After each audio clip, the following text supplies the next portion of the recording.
Hoy quiero que meditemos sobre esta pregunta interesante. ¿Para qué nos hizo Dios?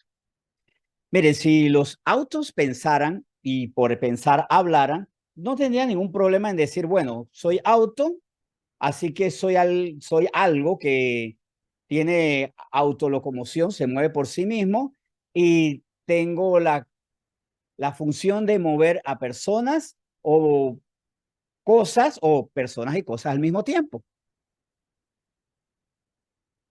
O sea que el auto no tendría problema en saber qué es y para qué sirve. Los autos no hablan, pero si lo hicieran, lo dirían sin ningún problema. Los animalitos no hablan, pero los animalitos están muy claros. Nosotros tenemos un perro aquí bastante grande que es de la casa diagonal y que él inmediatamente nos ve ladra, porque él es un perro que cuida y dentro de su rol está ladrar y cuantas veces sea necesario él ladrará porque él no tiene problema. No ha maullado hasta ahora, no ha guardado silencio si se siente en peligro ni cacarea. Él sabe qué es y para qué está. Ahora, esta pregunta nos la vamos a hacer nosotros y que tengamos un criterio al respecto es bueno, pero vamos a ver si al final de cuentas nosotros sabemos también para qué fuimos creados. ¿Para qué nos hizo Dios? Entendiendo que tenemos una característica, una serie de características que nos definen, pero también tenemos funciones que cumplir. ¿Para qué nos hizo Dios? Piensen en eso, mediten. ¿Para qué Dios me hizo? ¿Quién soy yo y para qué me hizo? Porque el creador tiene también la disposición para que crea. Salvo que sea un creador que no tenga, que no tenga lucidez mental, que no sabe por qué crea las cosas, todo creador tiene un objetivo al crear. Y el éxito de lo creado está en cumplir las funciones del creador. Si un celular es usado y se autopercibe el celular como un machacador de ajos, va a fracasar, se va a dañar, se va a deteriorar porque nunca fue hecho para eso. Y hay muchos hombres y también muchísimas mujeres de parte y parte que viven una crisis, las famosas crisis existenciales, porque no saben para qué están aquí en la tierra. Eso puede llevar a muchas inquietudes. ¿Para qué estamos aquí en la tierra? Yo lo viví. Y eso se respondió efectiva y definitivamente cuando Dios me mostró para qué me hizo a mí. Pero siempre tengo que recordarlo, porque incluso lo que hoy aprendí, mañana lo puedo olvidar. Y tal vez este tema me puede servir para estar feliz y decir, yo estoy claro, yo sé para qué estoy hecho. Tal vez puede ser para que diga hasta que por fin entendí, o hay una tercera posibilidad. Yo un tiempo lo entendí y ya se me está olvidando. Yo por mucho tiempo tuve una identidad que dependía de para qué Dios nos hizo y se me estaba olvidando. Ya sea para una, otra o la tercera opción, que este tema sea una gran bendición para nosotros. Vamos a ver qué dice Dios. Vamos a preguntarle a Dios y que Él nos responde con las escrituras para qué nos hizo. Él es el primero al que tenemos que preguntarle y eso lo responde desde Génesis 1. Y en Génesis 1 vamos a leer los versículos 26 y 27. Señor, ¿para qué tú nos hiciste? Bueno, que Él nos responda. Entonces, vamos a leer Génesis 1, 26, 27. Entonces dijo Dios, hagamos al hombre a nuestra imagen y semejanza conforme a nuestra imagen, perdón. Hagamos al hombre a nuestra imagen conforme a nuestra semejanza y señoré en los peces del mar, en las aves de los cielos, en las bestias, en toda la tierra y en todo animal que se arrastra sobre la tierra. Ya definido el propósito, vemos lo que dice el versículo 27. Y creó Dios al hombre a su imagen. A imagen de Dios lo creó, varón y hembra los creó. Primero, Dios no crea algo y en el camino dice, ¿para qué lo haré? Déjame ver qué se me ocurre en el camino.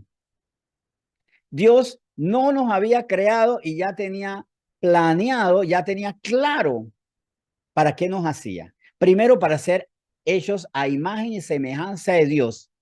Como Dios, tener la capacidad de pensar, pero no solamente de pensar, porque Dios piensa, nosotros pensamos, pero somos semejantes a Dios en cómo pensamos. Dios tiene sentimientos, pero somos semejantes a Dios o muy diferentes a Dios con respecto a qué sentimos. Y Dios actúa, Dios tiene voluntad, pero la voluntad nuestra, nuestros actos, ¿son iguales a los actos de Dios o no?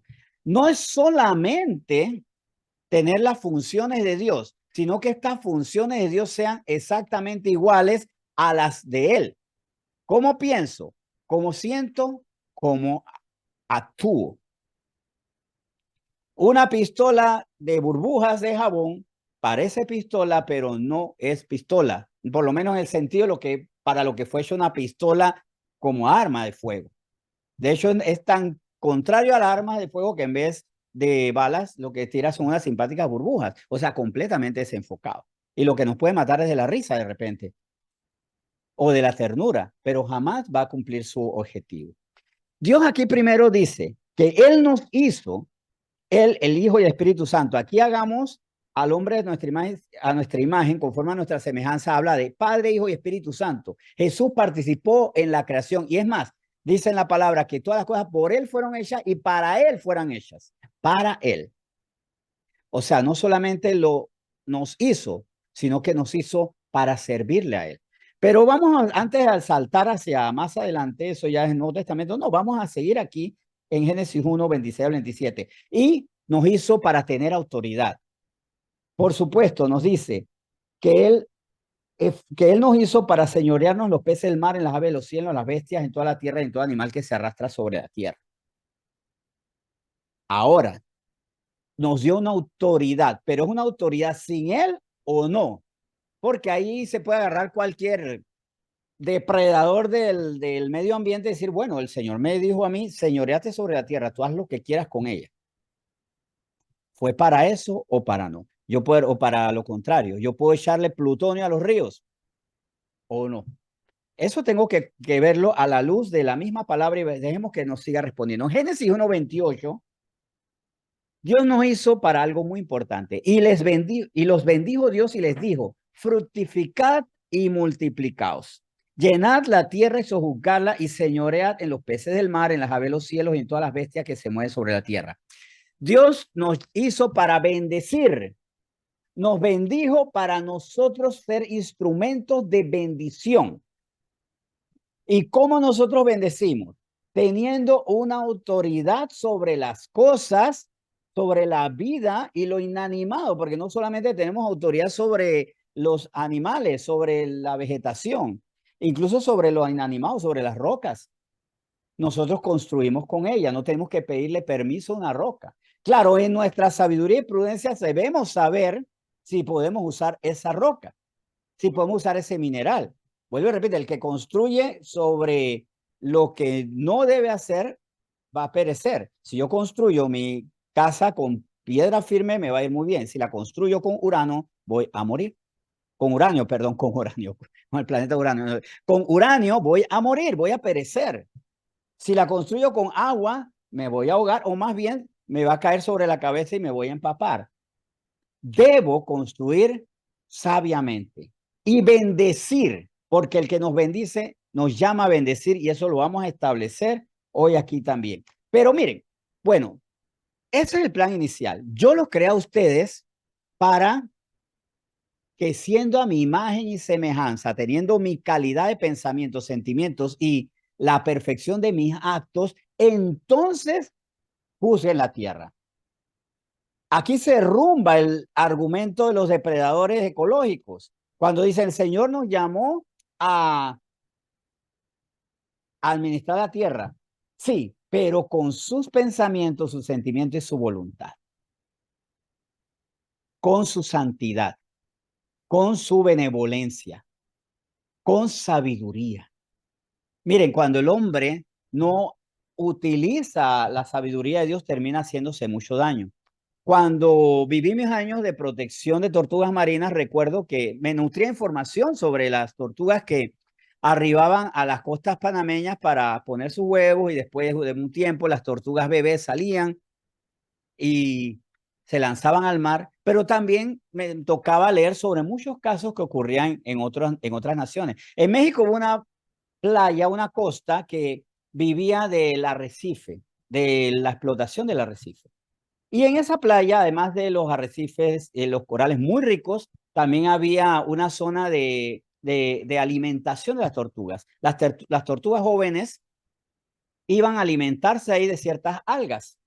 Así que ellos que tenían, dado por Dios la oportunidad de explotar el coral de una forma sabia, se les ocurrió que también, sin sabiduría, podían ser depredadores de las tortugas. El problema no era comer tortugas, el problema era devastar con ellas. Y comieron de tal manera y vendían tantas las tortugas que se les arruinó el coral.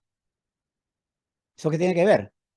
Pues resulta que ellos comían unas algas que hacían daños y que promovían la proliferación de unos parásitos que acababan con el coral. Después que se les cayó la industria de la explotación del coral y que ya no tenían tortugas, se fueron a la quiebra. Con esto se echa al piso el argumento de, es que el Señor me dice, sojuzga y administra la tierra. Pero, volviendo al punto inicial, siendo a imagen y semejanza de Dios. O sea, que es válido también, si yo tengo una tierra, pedirle al Señor en oración, ¿debo hacer esto o no? Y que el Señor entonces complete no solo el sentido común que tenemos, sino lo lógico. Es lógico que una especie desaparezca o merme a casi su nula existencia. Miren cómo los hombres terminamos dañándonos por esta administración sin Dios de los recursos. Bien, Génesis 2 vemos esto.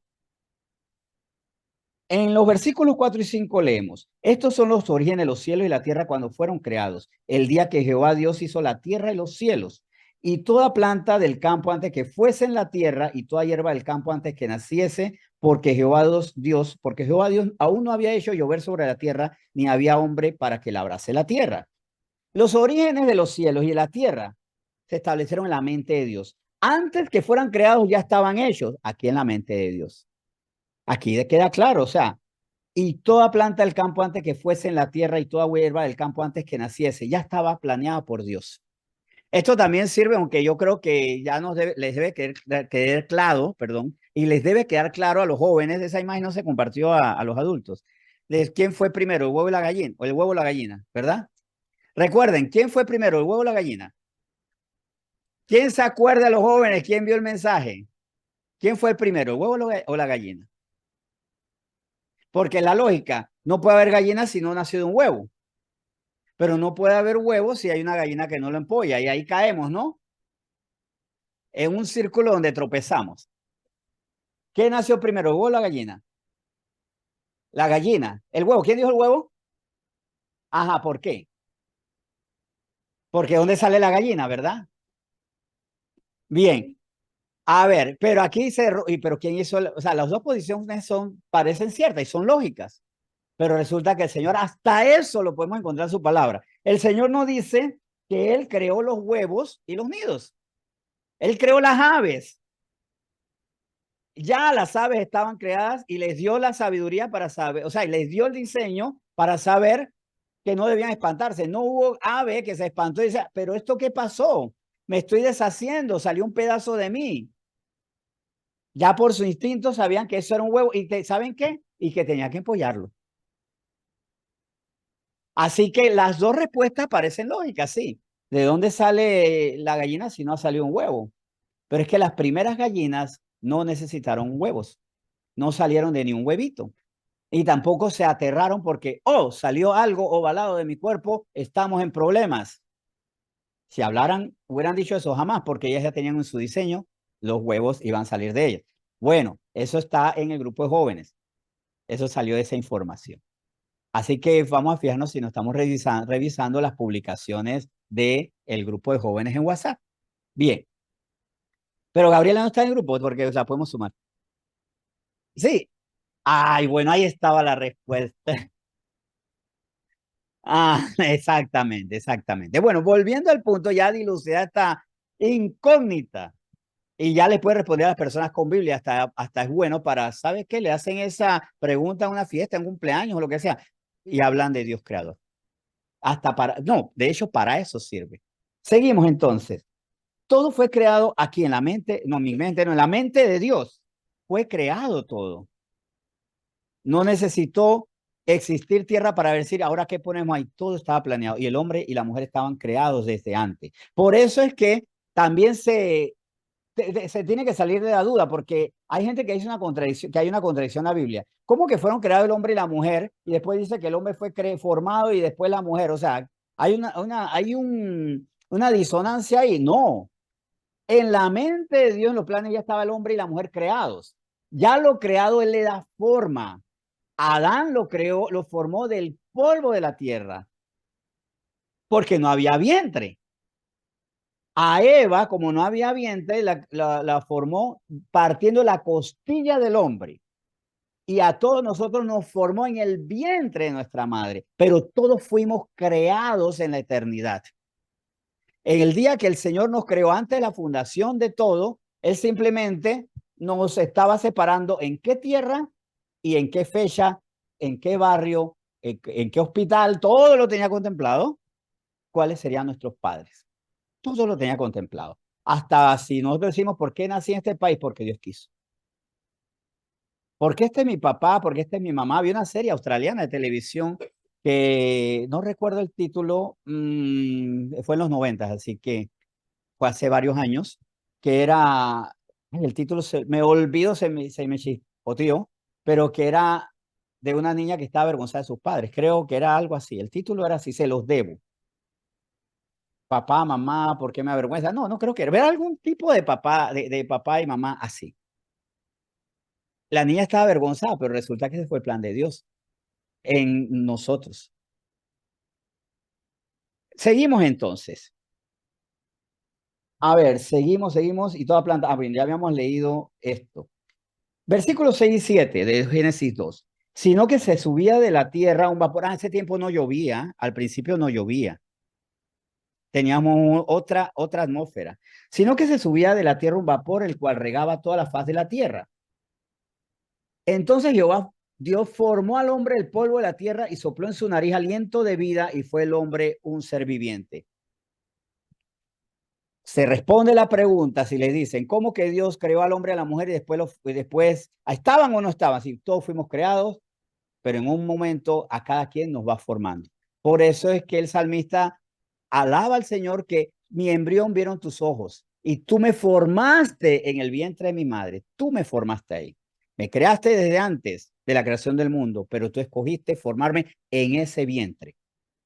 Y bendiga ese vientre de esa madre, que a veces la mamá hasta que nos da rabia porque no nos hace caso, porque creemos que mamá nos haga caso, pero aunque mamá esté equivocada, bendiga a ese vientre donde Dios le formó a usted. Bien, versículos 8 al 9. Y Jehová Dios plantó un huerto en Edén al oriente y puso allí al hombre que había formado, no al que había creado, al que había formado en esa tierra. Y Jehová Dios hizo nacer de la tierra todo árbol delicioso a la vista y bueno para comer. También el árbol de vida en medio del huerto y el árbol de la ciencia, el bien y mal. Corrijo, no es que diga que no al que creó y formó en esa tierra. De toda la creación, uno fue el primero y fue Adán. Bien, y Jehová Dios hizo nacer, vuelvo a leer el 9. Y Jehová Dios hizo nacer de la tierra todo árbol delicioso a la vista y bueno para comer, también el árbol de vida en medio del huerto y el árbol de la ciencia del bien y el mal. Dios puso al hombre en un lugar próspero, por lo que debemos entender que Dios nos hizo a nosotros para vivir su prosperidad. ¿Y por qué su prosperidad? Porque todos queremos la prosperidad, pero muchos estamos buscando una prosperidad sin Dios que nos prospera. Dios hizo más árboles y más frutos que los que ellos podían comer cada día. Eso es lo que hizo Dios. Dios tiene para nosotros más de lo que podemos usar, más de los recursos que podemos utilizar, explotar, aprovechar.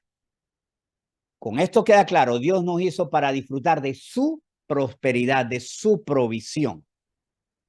Claro, esta provisión tiene ciertas reglas.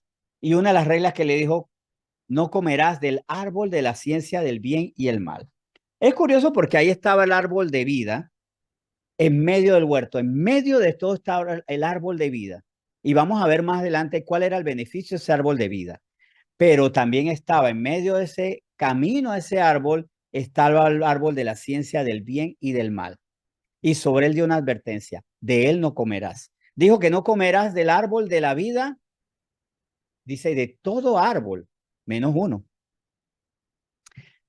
Uno solo no podían comer. Ahora, ¿qué ocurre? Dios a nosotros, y esto es la lógica también, Dios nos da tantas cosas y nos prohíbe algunas. ¿Y por qué tenemos problemas con Dios? No por las cosas que nos da, sino por las que no, Él nos dice esto no. ¿Por qué algunos se separan de la iglesia y se separan de Cristo? Porque con Dios resulta que no puedo fornicar. Resulta que con Dios, resulta que yo no puedo hacer negocios ilegales. Dios me da pereza porque no me deja ir a la discoteca. Porque sin Dios yo me puedo embriagar, pero dice en su palabra, dice Efesios 5, no te embriagues con vino. O sea, tengo tanto para ti, pero hay cosas que yo no quiero que tú hagas. Es que con Dios uno ahora resulta que no puedo apostar, pues. Resulta que no puedo apostar. Qué pereza con Dios. Le damos demasiado énfasis a lo que Dios nos dice, esto no. Y nos limitamos a lo que o sea, lo que multiplicado Dios nos dice. ¿Y sabe qué? Perdemos la percepción de las cosas. Yo no entendí, por ejemplo, el mandato del Señor de que el sexo es para el matrimonio, hasta que yo tuve mi primera relación sentimental cristiana. Antes de yo ser cristiano, tuve relaciones sentimentales y las practicaba como las practica el mundo. Cuando me toca ya tener una relación cristiana para casarme, yo digo, Señor, yo la voy a vivir con todas tus reglas. Y saben que encontré una riqueza muy grande. El amor, guardándose para después del matrimonio, el hecho nupcial, le lleva a uno a encontrar muchos matices. Y sabes qué, yo le hacía una comparación. En los años 90, cuando proliferaron muchos músicos ficticios, hubo un gran escándalo, que ahora no es escándalo, es lo normal, de músicos que no cantaban y le ponían otra voz, ahora no le ponen a otra persona que canta, ahora le ponen el autotune para simular su voz. Antes hubo el escándalo de Milli Vanilli, que ellos salían a la tarima, pero la voz era de otros. Entonces, en ese tiempo, los artistas, para demostrar que sí eran buenos, comenzaron a participar en los unplugged o los conciertos acústicos, sin efectos especiales, sin teclado electrónico. Vamos a cantar en vivo, sin guitarra, sin nada, para que sepamos que somos buenos. ¿Ah? No, a capela, no, porque también podían cantar. Capela sin instrumentos. Unplugged es al natural. Guitarra real, sin efectos, sin nada, con la menor cantidad de instrumentos posibles para demostrar que soy bueno. Yo, cuando estaba en noviazgo cristiano, con quien es ahora mi esposa, nos guardamos hasta el día que nos casamos. Y sabes qué, así como el unplug, yo decía, es que en el matrimonio o en el noviazgo, guardando el lecho, sin mancilla, uno demuestra qué tan bueno es en las otras facetas. Porque así como en el autotune te crea una sensación de que eres buen cantante. ¿Saben qué? El sexo genera una relación, una sensación de amor. Porque químicamente y espiritualmente también hay unos lazos que se van creando y te van narcotizando y también enlazando espiritualmente con el espíritu y el alma de esa persona. Es más, una persona que ha estado con sexo pago, un hombre que ha estado con prostitutas, tiene que liberarse de eso porque su alma está enlazada con la de esa mujer y con la de los centenares o miles de parejas que ha tenido. Con eso yo me estoy enlazando. Pero vuelvo y repito, lo más importante es, a falta de la dopamina de las relaciones sexuales, aparte de, o sea, quítale eso y ahí quedó ser un hombre de verdad. Usted quiere ser un hombre de verdad, tenga a su pareja bien enamorada sin necesitar de sensaciones. Que vea la cruda realidad, que hagan un plug, un acústico, un desconectado, como esos conciertos donde los músicos decían, ahora te voy a mostrar que soy bueno de verdad. Así mismo la mujer. ¿Y saben qué? Yo no soy la gran cosa y pasé la prueba. Pasé la prueba. Vi el beneficio. Y tampoco me engatusaron con sensaciones. ni con mi espíritu enlazado también al final de cuentas por un espíritu de fornicación. Bien, ese es un propósito que nosotros tenemos aquí. Y vuelvo y repito, podemos comer de muchas cosas que Dios nos da, pero cómo nos enoja lo que Dios, lo que Dios nos prohíbe. Cómo nos fastidia. Es que porque ahora soy cristiano y ni me gusta ir a las reuniones porque cada vez que voy allá me dicen que no vea lo que estoy viendo en televisión, que no lea lo que estoy leyendo, que no escuche lo que estoy escuchando y que no tenga ciertas amistades. Cuando muchas veces Dios, cuando nosotros le decimos, Señor, líbranos de todo mal, lo primero que hace es que nos libra de personas. Como decía Ari al principio, hasta de familiares a veces somos separados porque nos hacían más daño que bien. ¿Duele? Sí, pero ¿es lo mejor? Claro que sí. Ahora, ¿qué hacemos por esos que se han separado de nosotros? Oremos por ellos para que ellos estén nuevamente con nosotros, pero ya acercándose a nosotros y sobre todo primero rindiéndose a Cristo. Seguimos entonces. Versículos 15 al 17. Ahora vamos a saltar unos versículos más adelante. Génesis 2, 15 al 17. Tomó pues Jehová Dios al hombre y lo puso en el huerto de Edén para que lo labrara y lo guardase.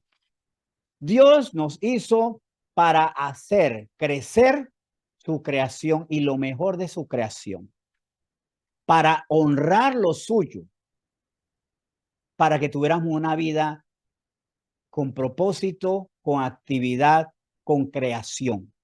Y Dios nos pone a nosotros a crear con las herramientas y los instrumentos que nos da. Algunos son labradores de la tierra, otros labran mentes, se educan. Es más, tenemos que conocer cuáles son las herramientas que el Señor nos ha dado. Tenemos que conocer cuáles son las habilidades que el Señor nos ha dado para labrar para el reino de los cielos. Yo estoy muy feliz porque actualmente, o sea, muy feliz por muchas cosas. Pero una de las felicidades que yo tengo es que hoy nuevamente en la mañana estuve trabajando un proyecto de adoración para niños, donde me ha tocado vencer las dificultades. ¿Cuál es una de las dificultades? Que yo no toco instrumentos musicales salvo la flauta y muy mal la melódica, la pianica. La flauta más o menos, pero con una flauta no puedo hacer mucho y no puedo hacer o tampoco una canción solo con mi voz porque mi voz no ayuda. Pues no tengo una gran voz. Lo que tengo de afinado lo tengo de mala voz, o sea, solo tengo afinación, pero no tengo buena voz. Así que comencé a hacer una canción sin instrumentos. ¿Recurrí a músicos? No. Recurrí a ruidos, a soniditos que bajé de internet, a mi voz doblándose varias veces, a la pianica mal tocada editada, y estoy haciendo una pista con varios canales, pero ¿por qué lo estoy haciendo? Porque el Señor me ha puesto a mí a labrar con qué herramienta me dio la música. Bueno, ahora trabajas con eso, pero para mi reino, para mí, porque esta huerta es mía, para que produzca vida. Muchos tenemos talentos que no se lo estamos ofreciendo a Dios o también otra cosa, tenemos talentos que se lo estamos ofreciendo al enemigo. Hay músicos que están produciendo música desagradable al Señor, que honra el amor al dinero, el amor al perreo, el amor a tener muchas relaciones, el amor a las joyas, a la vanidad. ¿Para qué lo estoy produciendo?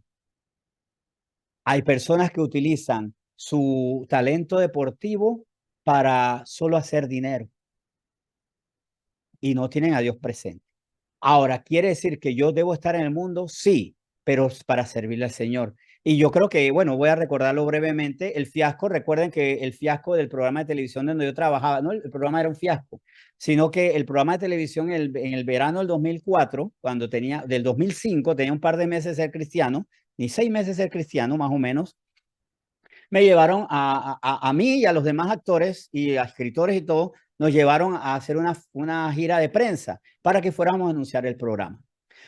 Vayan y anuncien el programa. Yo fui a hablar del programa y al día siguiente a mí se me fue la onda, diría yo, o más bien Dios se tomó la libertad. ¿Y cuál fue la noticia? O sea, me llevan a mí junto con otros actores para anunciar el programa de televisión. Y al día siguiente, ¿cuál era la noticia? Que yo había recibido a Cristo. Hice una noticia exaltando a Cristo. O sea, fue un fiasco para el programa, porque dice, te llevo para que anuncies y lo que hablas es de Cristo. Porque en ese momento lo que me importaba a mí era exaltar a Cristo. Y si Cristo había usado mis talentos para que estuviera frente a una serie de medios de comunicación, mi labor era exaltar a Cristo. Claro, para mi jefe fue muy gracioso, no se enojó, le dio muchas gracias, le pareció bonito el detalle, ¿no? Aparte que imagínense, que como he dicho otras veces, imagínense qué clase de vida tenía yo que recibía a Cristo y hasta me sacan el periódico. Por eso, o sea, era todo lo contrario a una buena vida. Pero cuando uno tiene el propósito, incluso lo que hace, lo hace para labrar y guardar el reino de los cielos. ¿Para qué estamos usando lo que tenemos? ¿Para qué Dios le dio talento, por ejemplo, a mi esposa para estar entre funcionarios que manejan finanzas del Estado? Para exaltar a Dios, su nombre a través de la enseñanza, pero también del testimonio, y para todos es eso. Donde yo esté, debo labrar y guardar para el reino de los cielos. Lo que yo tengo como oficio es la herramienta que Él me dio para ser instrumentos de salvación, para ser anunciadores, para llevar vida eterna. Bien, seguimos y vamos a Génesis 3. Todo está bien, está claro. Fuimos creados por Dios para tener sus pensamientos, sus sentimientos y sus acciones. O sea, para ser santos, santos, santos. Así como en las escrituras se dice, santo, santo, santo. Es recurrente que digamos, el santo, santo, santo. No quiero hacer una interpretación por qué, pero ¿por qué no? Es que Dios es santo en sus pensamientos, santo en sus sentimientos, santo en todos sus actos. En todo lo que es Él, es santo. Y la Trinidad es santo el Padre, santo el Hijo y santo el Espíritu Santo. No ahora salgamos diciendo, aquí se establece doctrina. Dios es santo, santo, santo, porque es santo en pensamiento, sentimiento y voluntad, pero no es un error. No es un error, pero no vamos a poner que es efectiva y definitivamente lo único por lo que se le llama santo, santo, santo. También es porque Él es trinitario, Padre, Hijo y Espíritu Santo. Perfecto. Y estamos aquí para extender su reino. ¿Qué pasó en Génesis 3? ¿Y por qué existe la crisis de identidad? Y en Génesis 3 yo encuentro por lo menos mi caso. ¿Por qué a los 20 y 30 años yo tuve una crisis existencial que ya no quería vivir? Donde era tan miedoso al suicidio que yo le decía, Señor, ¿por qué no me llevas tú? Porque a mí me da miedo matarme. Pero como el Señor no escucha sandeces, no me hizo caso a esa oración, gracias a Él, porque eso fue una de mis peticiones más tontas. Señor, llévame tú. Si ya yo no quiero estar aquí, pero si Él me hubiera llevado, yo me hubiera condenado porque no tenía a Cristo como mi Señor. En Génesis 3 se explica por qué el hombre se separó, perdió su identidad y por qué existe la crisis existencial en muchas personas. Génesis 3 del 9 al 11. Mas Jehová Dios llamó al hombre y le dijo, ¿dónde estás tú? ¿En qué identidad estás ubicado? ¿Dónde estás tú? Al Señor no se le perdió a Adán como a nosotros se nos pierden las llaves. Cada vez que tenemos que salir, sobre todo cuando más apurados estamos y se nos pierden las llaves. Al Señor no se le pierden las cosas. Le hizo esa pregunta para que Él se ubicara. Adán se ubicó. Yo te puse en el huerto para que labrases, guardases, para que bendijeras, para que sojuzgaras la tierra y te enseñorearas de ella con mis pensamientos, sentimientos y voluntad. Y dejaste de pensar como yo, sentir como yo y hacer mi voluntad. Te desubicaste. No estás en tu lugar. Y esto afecta no solo a personas que no tienen a Cristo en su corazón, sino cristianos que se le olvidan cuál es su identidad. ¿Dónde estás tú? Y él respondió, oí tu voz en el huerto y tuve miedo porque estaba desnudo y me escondí. ¿Entendió la pregunta o más bien la evadió? No la entendió, bien parece, o más bien la evadió. Él que debió haber respondido, ¿en dónde estoy yo? Fuera de tu voluntad, fuera de tu santidad, fuera de tus pensamientos, tus sentimientos, tus acciones. Estoy labrando otra cosa, no estoy labrando lo que tú quieres. Y estoy comiendo lo que tú me dijiste que no comiera. Yo me desubico de Dios cuando hago exactamente lo que Él me dice que no haga. No coman del árbol de la ciencia del bien y el mal. La comí, me desubiqué. El pecado me separa de Dios. Y la paga del pecado es la muerte. Y lo vamos a ver más adelante. Y Dios le dijo, ¿quién te enseñó que estabas desnudo. Has comido del árbol que yo te mandé no comieses. Cuando yo desobedezco a Dios, la pregunta que me puedo hacer yo mismo es, ¿y quién me enseñó a hacer esto? ¿Quién me enseñó a responder con una palabra sucia? ¿Quién me enseñó a mentir a mí? ¿Quién me enseñó a ser prepotente? ¿Quién me enseñó a mí a robar? Cuando yo no obedezco a Dios, no soy un desobediente perfecto. Soy un desobediente atontado porque en vez de obedecer a la verdad, termino obedeciendo otra cosa. Por eso siempre reitero esto. No hay el perfecto desobediente o el desobediente total. El que dice, yo no le hago caso a nadie. No, no le estás haciendo caso a lo que tienes que hacerle caso porque estás haciendo caso a, al príncipe de las tinieblas, a tu carne. Eres rebelde. Pero así como eres rebelde a Dios, eres tan obediente al enemigo de Dios. Cuando yo desobedezco al bien, soy dócil, soy mansito al mal. Así que si nos damos golpe de pecho diciendo, a mí no me manda cualquiera, sí, le manda el mal. Y usted todavía hasta le agradece al mal por enseñarle a andar mal. ¿Quién te enseñó que estabas desnudo? Fue la serpiente, ¿verdad? Has comido el árbol que yo te mandé, del que yo te mandé no comieses. Versículo 22. Y dijo Jehová a Dios, he aquí el hombre es como uno de nosotros sabiendo el bien y el mal. Ahora pues que no alargue su mano y también del árbol de la vida y coma y viva para siempre.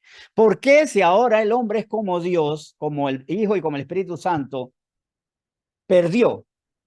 Porque hay algo también muy importante. Lo importante, el principio de la sabiduría no es saber solamente. ¿Cómo así?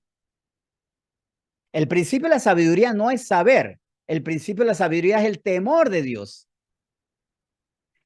Hay personas que saben lo que Dios dice, pero no tienen temor de Dios. Dicen, bueno, Dios dice, pero yo también. Dios dice, pero yo considero de otra manera. Dios dice que mi noviazgo es así, que mi negocio es así, que mis finanzas son así. Dios dice que la verdad es esto, pero yo pienso otra cosa. Dios dice que perdonemos. Yo pienso otra cosa. Yo no perdono. He perdonado. Yo que estoy aquí, los que estamos aquí, ¿hemos perdonado a alguien? ¿Tenemos a alguien que perdonar? Tal vez no he perdonado a alguien de esta misma iglesia. Tal vez hay un hermano que no ha perdonado a otro hermano, ya sea biológico o hermano en Cristo Jesús. Hay alguien que no ha perdonado a alguien que está detrás suyo o delante suyo. Hay alguien que tal vez no me ha perdonado a mí, puede ser. Pues todo eso es abominable a Dios. Dios dice perdone. O tengo que pedir perdón a alguien.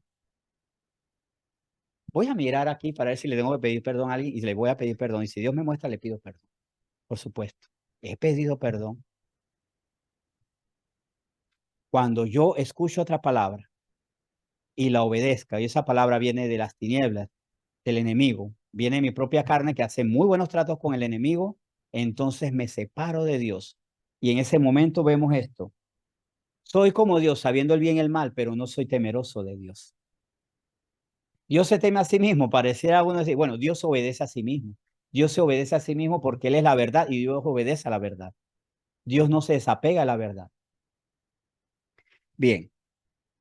En Génesis 3, 23, 24, y lo sacó Jehová del huerto de Edén para que labrase la tierra de que fue tomado. Echó pues fuera al hombre y puso al oriente del huerto de Edén querubines y una espada encendida que se revolvía por todos lados para guardar el camino del árbol de la vida. Ya no pueden comer del árbol de la vida, porque la paga del pecado es la muerte. Ahora, el árbol de la vida para nosotros ahora es Jesucristo. El árbol de la vida estaba en el centro del huerto, en lo alto. Así como en lo alto estuvo un madero donde quien es el árbol de la vida fue crucificado. Ese es el árbol de la vida, pero que no todo puede comer, no todos pueden comer. Comen de los que están arrepentidos de su pecado y dicen, ya no puedo seguir en esto. Pero se separan, no pueden porque decidieron obedecer a otra voz. Bien. Romanos 5. En Romanos 5 vemos que esto se confirma, pero ya miles de años después, por pluma y por inspiración del Espíritu Santo y por instrucción por carta de Pablo. Y dice así, Romanos 5, el 12 al 14. Por tanto, como el pecado entró en el mundo por un hombre, o sea, por Adán, y por el pecado la muerte, así la muerte pasó a todos los hombres, por cuantos todos pecaron. Si alguien dice, ¿yo por qué tengo que pagar la culpa de Adán? No, es que el pecado fue pasando a cada generación y la evidencia de que ese pecado pasó es que todos pecamos. Todos los días pecamos. Claro, somos perfeccionados para cada día pecar menos y para tener conciencia de pecado y pedir perdón. Y una evidencia de el crecimiento espiritual es que cada vez peco menos. O por lo menos puedo decir, hay pecados que ya no existen en mi vida. Hay pecados que ya no. ¿En mí hay fornicación? No. ¿En mí hay alcoholismo? No. ¿En mí hay mentira? No. ¿En mí hay violencia? Porque hubo un tiempo que yo fui violento verbalmente. Y en una ocasión, 2 ocasiones directamente me busqué la muerte por mis actos, por mi violencia. Específicamente 2 veces claras y otras indirectamente también me pude buscar arresto o muerte por actos violentos, incluso ante soldados. Hasta un soldado de la Fuerza de Defensa tuvo un acto muy irreverente que me pudo haber costado tortura o muerte o arresto por un tiempo. Cualquier cosa hubiera podido pasar. Ese pecado ya no está en mí. Porque para eso está la confesión de pecado, porque al confesar nuestros pecados, Dios justo y misericordioso para perdonarnos nuestros pecados y limpiarnos de toda maldad. Bien, pues antes de la ley había pecado en el mundo, pero donde no hay ley no se inculpa de pecado. No obstante, reinó la muerte desde Adán hasta Moisés, aún en los que no pecaron, a la manera de la transgresión de Adán, el cual es figura del que había de venir. ¿Quién es la figura del que había de venir? Jesús, pero siendo el polo opuesto, sin pecado. Seguimos.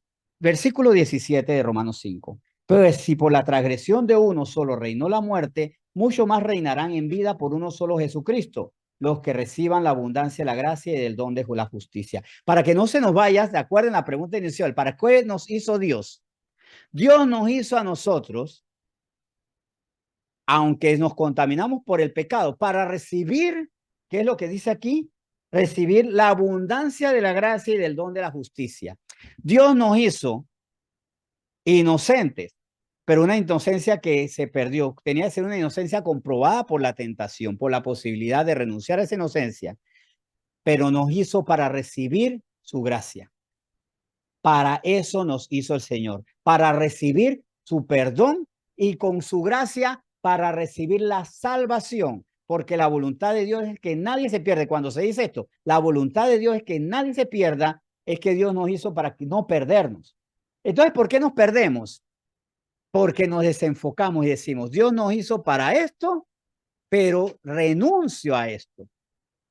Y miren que esto es muy sensible. Recuerden que ahora estamos promocionando fuertemente y de lo promocionado se va a llegar a lo obligatorio, la ideología de género. Varón y hembra los hizo. Pues resulta que yo digo, no soy un varón, soy una mujer y se me antoja que yo actualmente tengo ¿cuántos años? 54, por ahí no me acuerdo, 55, por ahí 55. Es que yo tengo, o sea, para mí yo tengo todas las edades. O sea, me siento niño, joven, adulto, viejito, todo. Y todas las edades las estoy disfrutando. A veces hasta como ancianito, tengo en mente ancianito por algunas cosas y lo disfruto con todo. Pero resulta que por la ideología de género soy como la niña esta o como el varón este que dijo soy una niña de 8 años. La ideología de género es una forma de decir, ¿sabes qué? No obedezco a Dios. Peco por decir que soy otra cosa, ni siquiera tras género, tras edad o tras especie. Porque se me antoja que soy un conejo y me voy a comer bolitas con Río y con Benita, los animalitos que tenemos allá. Sí, porque el más chiquito se llama Río. Él no tiene el problema de identidad, simplemente tiene un nombre exótico. Su identidad es que él es un caudal de agua, pues. Bien, y volviendo al tema, ¿cómo a través de la ideología de género nos llaman a nosotros a que hay o sea, hay 2 géneros que le agregaron 110 más? Esos 10 géneros más son una ofensa al Señor para que todos pequemos. Bien, pero fuimos hechos para recibir su gracia y fuimos hechos para ser salvos. Para eso somos hechos. Pero para esto tenemos que, por supuesto, aceptar que somos pecadores, arrepentirnos y decirle, Señor, necesito un Salvador. Como María, la Madre de Jesús, que dijo, se regocija mi espíritu en el Señor, mi Salvador. Por eso es que María fue salva. Ella no es corredentora, ella es una mujer salvada y que se lo agradeció al Señor cuando dijo, mi espíritu se regocija en el Señor, mi Salvador, mi Salvador. Romanos 5, 19 al 21. Porque así como por la desobediencia de un hombre los muchos fueron constituidos pecadores, así también por la obediencia de uno los muchos serán constituidos justos. Y sigue diciendo, a ver, pero la ley se introdujo para que el pecado abundase, mas cuando el pecado abundó, sobreabundó la gracia. Para que así como el pecado reinó para muerte, así también la gracia reine por la justicia para vida eterna mediante Jesucristo, Señor nuestro. Fuimos hechos para recibir la gracia, devuelve y se insiste. La ley fue para mostrar que estábamos pecando. Ahora, antes de la ley existía el pecado, porque siempre Dios tuvo principios. Cuando se escribe la ley es para decirle, miren, qué tan equivocados están y qué tan imposibilitados están de ser salvos. Queda por establecido que ustedes están perdidos, a menos que reciban una salvación que ustedes mismos no pueden lograr. Para eso fuimos hechos, siendo separados de Dios para volver a Dios. Para eso fuimos hechos. En Efesios 1 vamos a ver algo aquí muy importante y que nos lleva a aterrizar bien el tema. Recuerda la pregunta, ¿para qué nos hizo Dios? Bueno, vamos a ver respuesta en Efesios 1. Bendito, vamos al versículo 3 al 5 primero. Bendito sea el Dios y Padre de nuestro Señor Jesucristo, quien que nos bendijo con toda bendición espiritual en los lugares celestiales en Cristo. Fuimos hechos para recibir su bendición. La bendición de su propio espíritu y su sacrificio para salvación. Según nos escogió en él antes de la fundación del mundo. Él nos escogió, somos escogidos del Señor. Ahora, ¿hay gente que nació para condenación? No. Cuidado, porque también existe esta doctrina hipercalvinista que dice que hay personas que nacieron para ser perdidas. No. De hecho, en Romanos 8 se nos dice que a los que antes escogió, a los que antes conoció, a estos escogió. O sea, él nos escogió porque sabía que en un momento dado íbamos a reconocer. Entonces, ¿la salvación pierde efectividad porque nosotros escogimos a Cristo? No, porque el reconocer que Cristo es nuestro Salvador es confirmar y darle poderes que Él es el que nos salva. Porque también se dice por allí, entre algunas corrientes cristianas, que si nosotros decidimos confesar con nuestros labios que Jesús es el Señor, entonces le estamos quitando poder. No, le estamos dando más validez, Señor. Cada vez que yo confieso, tú eres mi Salvador y quiero ser salvo por ti, estoy reconociendo. El ladrón que murió al lado de Jesús le quitó validez al sacrificio de Jesús cuando le dijo, yo quiero estar en tu reino. No, le dio más poder, le dio validez, declaró, tú eres el Salvador. Así que no es que hay gente que nació para perderse. Hay personas que nacieron para recibir la gracia, pero tomaron una decisión. Yo prefiero rechazar esa gracia, dice mucho, porque prefiero ser yo mi Dios y que mi pecado o mis pecados sean mis leyes, mis estatutos. Bien. Según nos escogió en él antes de la fundación del mundo para que fuese más santo y sin mancha delante de él, en amor habiéndonos predestinado para ser adoptados hijos suyos por medio de Jesucristo, según el puro afecto de su voluntad. Por medio de Jesucristo somos adoptados, pero el Señor no va a salvar al que dice, yo no quiero ser salvo. El que dice en su corazón, no hay Dios, como dice el Salmo 53. No, para mí no hay Dios. Entonces te la perdiste. Compañero, se la perdió.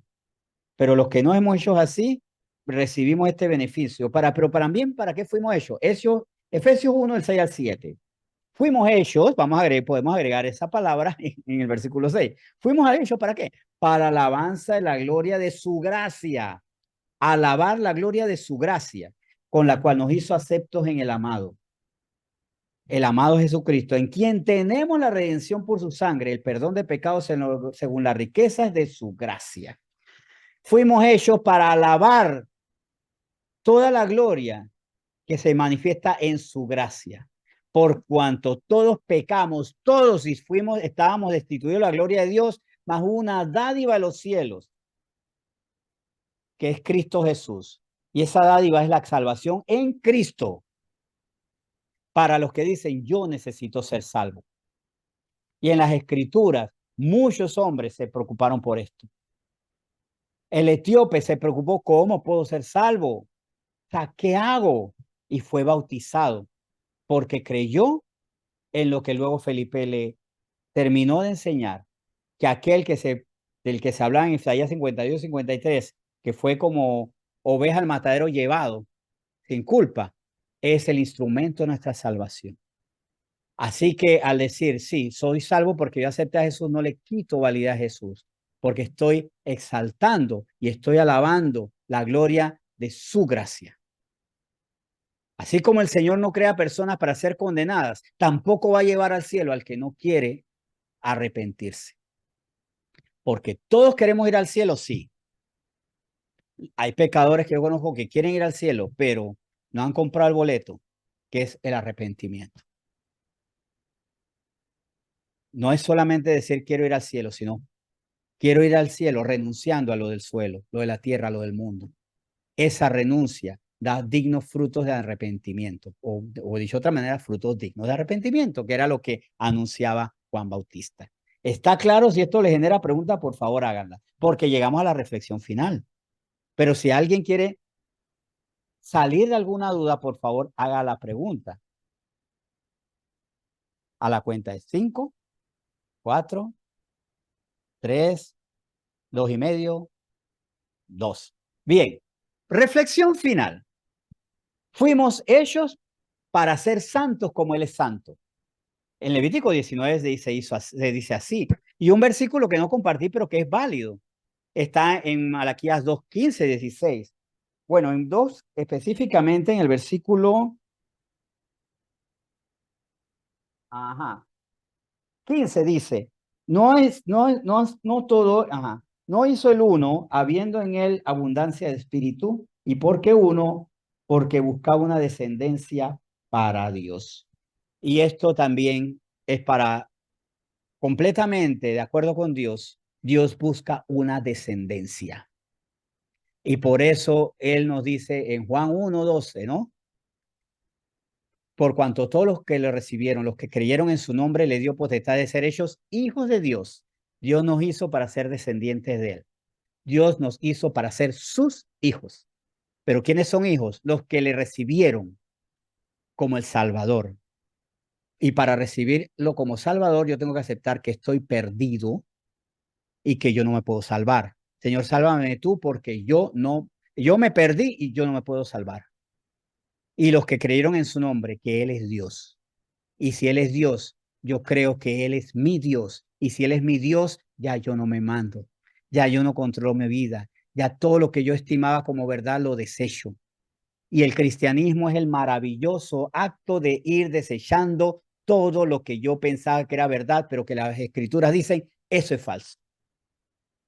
Es un proceso constante de entender cuál es la verdad y rechazar las mentiras. Y entender que también tenemos que hacer descendencia. Estamos aquí para dejar descendencia, descendencia para Cristo. Toda persona que yo conozco, tengo que aspirar que sea de Cristo. Pero para que sean de Cristo, yo tengo que ser de Cristo. Porque el problema es que estamos con gente que no son de Cristo. Y en vez de llevarlos a Cristo, nosotros nos vamos con ellos. Y por eso tengo que saber quién soy, para qué estoy aquí. Así como sería ridículo que un celular diga, ahora voy a hacer fax. Yo sé que al decir fax, gran parte de la concurrencia no sabe qué es un fax. Estas máquinas que transmitían información en papel hacia otra máquina que la recibía en papel impreso. O sea, hasta fuera de época. O yo soy moto, pero decidí convertirme en florero. Asimismo, es patético que nosotros, siendo hijos de Dios, querramos ser hijos de las tinieblas. Y una de las responsabilidades que tenemos es llevar a la gente a la santidad. Es más, hay personas que nos traen sus pecados y nosotros a veces les seguimos. Nos vienen con chismes y nosotros les seguimos los chismes. Nos vienen con cosas robadas y nosotros les tomamos las cosas robadas. Nos vienen con alcohol y nosotros y nosotros ponemos el hielo. Nos vienen con mentiras y nosotros decimos, espérate, que yo también tengo las mías. Vamos a enriquecer el repertorio de mentiras. El Señor quiere que seamos su descendencia, pero Él no adopta al que rechaza esa adopción. El Señor nos hizo para salvarnos. El Señor nos hizo para que volvamos a ser de Él. Para eso nos hizo.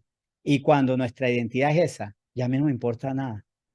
Ya a mí no me importa el aplauso del mundo si gano más bien la complacencia de Dios.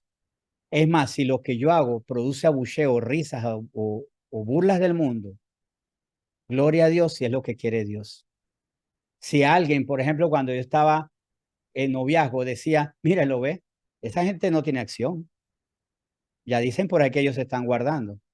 No me extraña que en el pueblo donde estamos algunas personas nos veían como unos bobos. ¿Y qué? Si vivo es para complacer a Dios, porque el plan de Dios es ganar mi alma para su reino y salvarme. Dios nos hizo para darnos eternidad, descendencia eterna. ¿Vamos a orar? ¿Quieren orar? ¿Quieren darle gracias a Dios? Yo estoy seguro que sí. Bien, vamos a orar. Señor, muchas gracias porque tú nos hiciste a nosotros para ser tuyos, para ser tu descendencia, para ser tu pueblo escogido, tu pueblo apartado, linaje escogido, real sacerdocio. Nos hiciste para anunciar las virtudes de aquel que nos trasladó las tinieblas a la luz, y el que nos trasladó las tinieblas y la muerte a la luz y la salvación fuiste tú. Tú nos hiciste para ser tuyos, pero para anunciar para que otros sean tuyos, para abandonar el pecado y para decirle a los que están en pecado, no me compartas los tuyos, porque yo lo que te quiero compartir es mi santidad, porque estoy luchando para ser santo. Y he llegado a tu vida con tus pecados, no para que tú me los enseñes a mí, para que me hagas cómplice de tus pecados, sino para yo hacerte cómplice de mi santidad. He nacido para ser santo porque tú lo dijiste bien en Levítico 19. Sean santos como yo soy santo. Sean imitadores de mí. Sean mansos y humildes de corazón como yo. Así dijiste tú, Jesús, para que seamos como tú y que nuestra identidad se sostenga en ti. Cada día tengo que luchar para ser más como tú, y para ser más como tú tengo que renunciar a ser más como era antes. Tengo que renunciar más y más y más a dejar de ser, a renunciar a ser eso que era antes. O sea, reducirme yo, menguar yo. Crece tú, Señor. Desaparece mi antigua identidad para gozar todo lo que tú tienes para mí. No pensando en el bien y el mal, que quiero comer ese árbol cuando tienes mucho más para mí. Y no sea lo poco que tú me prohíbes comparando con lo mucho que tienes para mí. Señor, somos creados por ti para ser de ti. Pero tú nos dices, escoge el camino del bien o del mal. Escoge tú. Estamos hechos entonces para tomar una decisión. Y es más, vamos a orar por eso. Señor, tú nos hiciste para que ser salvos. Pero nosotros podemos decirte, no hay Dios, no te quiero. Porque no hay alguien que nació con el sello, serás condenado. Sino más bien somos escogidos porque tú sabías que íbamos a tomar la decisión cuando tú ibas a tocar nuestro corazón. Porque a los que antes conociste, a esos elegiste, separaste, llamaste. Entonces la eternidad sabía qué decisión íbamos a tomar. Es más, hoy tú nos trajiste aquí como un acto de amor. Si estamos aquí, es por un acto de amor tuyo. ¿Y cómo vamos a corresponder a ese acto de amor? Si tú nos hiciste para ser salvos, para dar frutos dignos de arrepentimiento, para arrepentirnos porque el reino de los cielos ha llegado. Y la decisión que tenemos que tomar es, ya se acabó el pecado, se acabó la mentira, se acabó la soberbia, se acabó la agresión, se acabó la deshonestidad, se acabó la injusticia. Señor, es una decisión que debo tomar para que tu plan se cumpla. ¿Qué decido hoy? Y digámosle al Señor, ¿qué decidimos? Esta parte, dígasela a usted. ¿Qué decide usted? ¿Ser de Él o contra Él? Dígaselo en este momento. ¿Soy tuyo o soy contra ti? Porque Señor, tú estás escuchando lo que sale de mis labios y no puedo mentir. Si te digo que soy de ti, si soy tuyo, soy tuya en el caso de las damas, que no sea una emoción, sino sea una voluntad firme y vivamos comprometidos con esta palabra. Somos tuyos y no vamos a claudicar. Somos tuyos, Señor. Y ahora también queremos que más sean tuyos, porque si no son tuyos, se condenarán. Y seguiremos orando y luchando por nuestros familiares, nuestros vecinos, nuestros amigos que no son tuyos, nuestros compañeros de trabajo que no son tuyos y que si hoy perecen, se pierden. Señor, gracias por esta palabra que nos has dado hoy. Séllala en nuestro corazón, en nuestra mente y soberanamente recuérdanosla siempre. En nombre de Jesús. Amén.